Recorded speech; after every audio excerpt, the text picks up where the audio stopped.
Dan, what's your overall view of what's happening with the local officials, state officials, federal officials, and the kind of things Tom Homan's just talking about? Yeah, I mean, look, I think three things. One, is Donald Trump potentially playing politics a little bit? Yeah, I think he probably is. I find it hard to believe the timing is not a coincidence that he had a bad end to last week. That said, and you know, this is politics in general. This is both parties engage in stuff like that.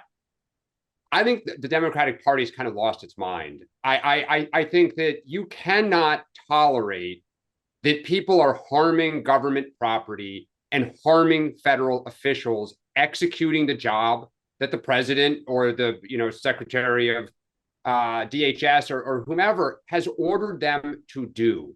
Like, you just simply cannot do this. I mean, it's somewhat of a rough analogy, but in the civil rights era, when we went to try to enforce civil rights and local government officials said, we're not going to help you, we're not going to activate our National Guard, we're not going to do anything, we cheered that people went in to help execute the law. And I think that for us to say that, and I think one of the reasons Newsom and Bass at first didn't really move is they didn't really see a problem with it. Like, okay, there's a little bit of violence, okay, but like, this is okay because it's in the name of what we believe, which is to not help enforce immigration. We've always talked about at some point, good, kind of normal people are going to start getting swept up, whether it's the bus boy or the people at Home Depot getting ready to try to go paint a house or pick up day labor work. But the bottom line is you cannot tolerate people in this country illegally, or anybody banging on cars, throwing rocks at people. You just can't allow that. It looks like a third world country. Yeah, so I'll associate myself with the gentleman from New York in a moment of bipartisanship. I've said this before, so I'll say it again, just in terms of the way you asked the question, Mark. But there's always a question of policy versus politics. And sometimes you get the policy right and the politics wrong, and vice versa. President Trump got both right this time. And just for everyone who, to Dan's point about the moment, uh, hat tip Audra for pointing this out. I believe it was last night in our group chat. But go to the LA Times. Yeah. Not exactly a Republican bastion about the TikTok. This was a Democrat assemblyman who saw a bunch of Yeah. ICE agents going to their own facility, to their job. And he said, I'm going to live stream this because I think something's going to happen. And basically incited all of these people to come. This wasn't Trump manufacturing something. This was a Democrat assemblyman actually encouraging people to gather for a moment that he didn't know what was going to happen, but just assumed it would.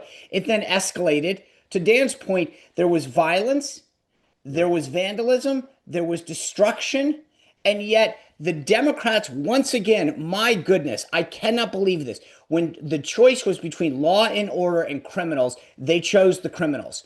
When the choice was between US citizens and people in this country illegally, they chose the people in this country illegally. I cannot believe how many times this is like Lucy with the football every single time. You guys take the bait and it's just more gaslighting. Peaceful protests, everybody. Don't worry about that car on fire behind us. Don't worry about all the people waving Mexican flags and cheering death to America in masks.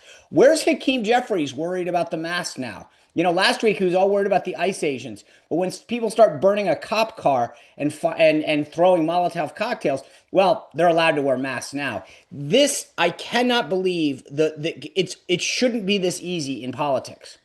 The Democrats and the press should be scrutinizing everything the Trump administration does on everything, including immigration, whether what he's doing is legal, whether they're accidentally sweeping up American citizens, whether they're taking people out of communities who are really enmeshed in their communities, even if they're here illegally, whether it's being done as a distraction.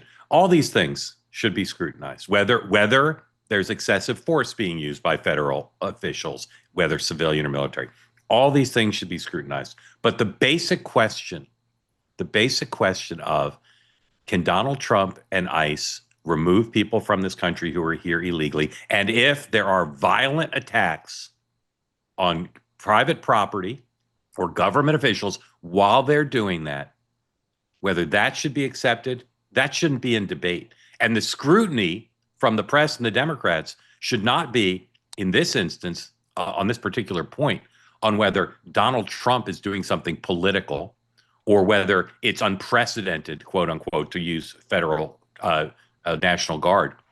The scrutiny should be on people in this country illegally and people who are using violence to interfere with federal law enforcement or to destroy private property. It's crazy what's happening. The coverage is crazy. If you say, well, there are peaceful protests, and peaceful protests should, of course, be protected, but there's one car on fire, too much. One car on fire to try to protest or interfere, too much. Like what you see? Why don't you subscribe? This is a great opportunity to be part of unique conversations. Just hit the subscribe button. And if you want to watch our events live, go to twoway.tv.